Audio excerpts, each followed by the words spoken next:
Class 8th Unit 2 Exercise 2 Question number 4 Extract the positive square roots of। इस lecture में हम question number 4 का part 4, 5 और 6 करेंगे। तो क्वेश्चन नंबर 4 में जो हमें वैल्यू दी गई है वो मिक्स फ्रैक्शन की फॉर्म में है। उसको पहले हम सॉल्व करते हैं। वो मैंने आपको तरीका पहले भी बताया था कि डिनोमिनेटर को साइड वाली वैल्यू से आप मल्टीप्लाई करेंगे और जो रिजल्ट आएगा उसमें नोमिनेटर ऐड हो जाएगा। तो इस तरह करने से हमारे पास 1156/121 आता है। अब 1156 का भी हमने स्क्वायर रूट फाइंड करना है और 121 का भी करना है। तो सबसे पहले हम यहाँ पे 1156 जो है इसको लिखते हैं और जो मैंने आपको स्टेप्स बताए थे, पहला जो हमारा स्टेप था उसमें हमने राइट साइड से पेयर बनाने थे। तो ये 56 का एक पेयर बना और दूसरा 11 का पेयर बना। सेकंड जो हमारा स्टेप था उसमें हमने टेबल की मल्टीप्लिकेशन स्क्वायर में चलनी थी, सेम टेबल के साथ चलनी थी। तो हमने ये 3 × 3 = 9 आंसर आ गया। इसको सॉल्व करें तो 2 रिमाइंडर और 56 सीक्वेंस वाइज नीचे आता है। तो थर्ड स्टेप में जिस डिजिट से हमने मल्टीप्लाई किया था वही सेम डिजिट उसमें ऐड हो जाएगा। तो 3 + 3 = 6। अब हमने 256 को हमने डिवाइड करना है। तो मैंने आपको पिछले क्वेश्चन में एक बाकायदा टेबल बना के आपको बताया था कि आपने एंड पे आके ये लास्ट डिजिट को आपने देखना है, ये डिजिट किस किस टेबल में आ सकता है। तो ये आता है 4 × 4 16, उसका एंड भी 6 है। 6 × 6 उसका भी एंड 36 आता है, उसका भी एंड क्या है 6। इसका मतलब है जो हमने जो टेबल बनाया था 2 × 2, 3 × 3, 4 × 4, उसमें से आपके पास दो ऑप्शन मौजूद हैं, या आप 4 से इस क्वेश्चन को हल कर सकेंगे या 6 से। तो इन दोनों से आप ट्राई करें। तो यहाँ पे हमने जब 4 से ट्राई किया तो हमारे पास 4 से कंप्लीटली इसने इसको डिवाइड कर दिया।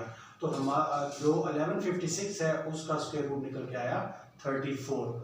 इसी तरीके से 1 to 1 का राइट साइड से हमने पेयर बनाया, 1 सिंगल रह गया, 1 के टेबल से किया, कुछ नहीं बचा, पेयर 21 नीचे उतरा और 1 उसमें ऐड हो गया, ये 2 हो गया। जस्ट 1 लगाने से ये कंप्लीटली रिजॉल्व हो गया।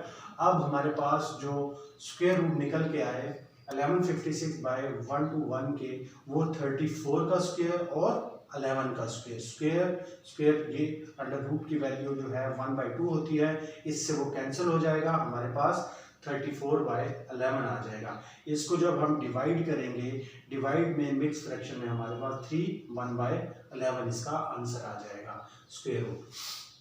क्वेश्चन नंबर 5 की तरफ बढ़ते हैं जी।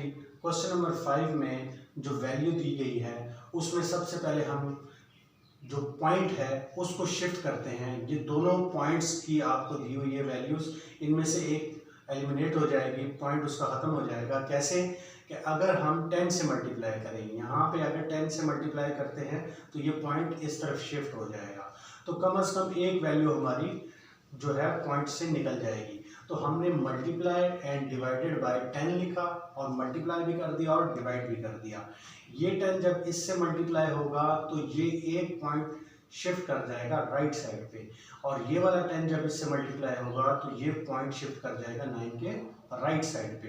तो इस तरह करने से हमारे पास 3.24 और 729 आता है।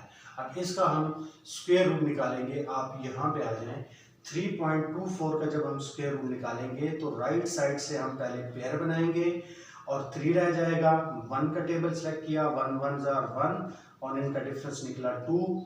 ये वाला पॉइंट ऊपर शिफ्ट कर जाएगा और आगे 24 का पेयर नीचे आ जाएगा। 1 और 1 2 होते हैं, लास्ट में फिर हमारे पास 4 आ गया। तो 4 का हमने रिजल्ट देखना है कि 4 रिजल्ट किस में आ रहा है। वो 8 8 = 64 और 2 2 = 4, मतलब ये कि दोनों में एंड पे 4 आता है। तो हम सूटेबल क्या हुआ कि हम 8 से अगर इसको करें तो ये कंप्लीट 2 to 4 हमारे पास आंसर आ जाता है।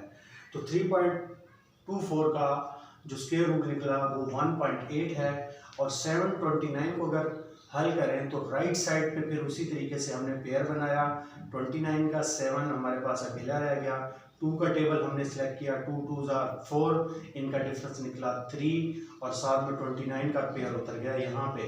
तो लेफ्ट साइड पे आए तो 2 में 2 आप प्लस कर दें तो वो 4 हो जाता है। फिर हमारे पास एंड पे आता है 9, तो 3 इंटू 3 वो भी 9 होता है और 7 इंटू 7 49, उसके भी एंड पे 9 आता है। तो आप ये देखें यहाँ पे 7 लगाया और इसने कंप्लीट इसको डिवाइड कर लिया, तो 27 हमारे पास स्क्वायर रूट निकल के आ गया। अब ये दोनों वैल्यूज को आप रिप्लेस कर सकते हैं जी, 3.24 और 7, 29 को 1.8 का स्क्वायर और 27 का स्क्वायर, स्क्वायर की वैल्यू अंडर रूट से कट जाएगी, 1.8 बाय 27 आ जाएगा। अब ये देखें यहाँ से आगे मैंने इसको यहाँ पे हल किया है।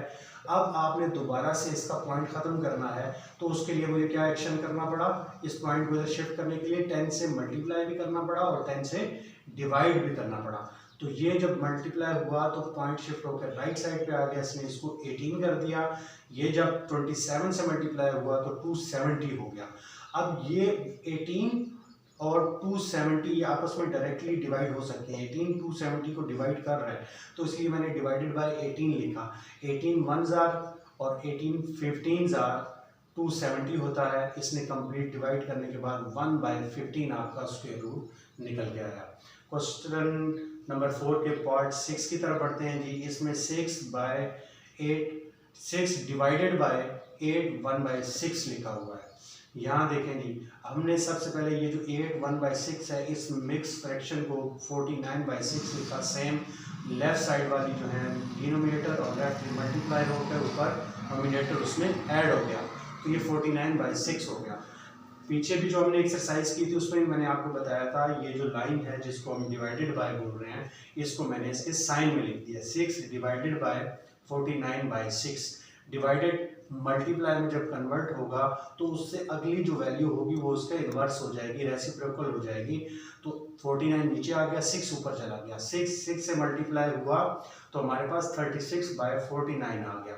तो 36 जो है वो 6 का स्क्वायर है, 49 7 का स्क्वायर है। स्क्वायर की वैल्यू ये आपस में अंडर रूट से कट जाते हैं, हमारे पास 6/7 आंसर आता है।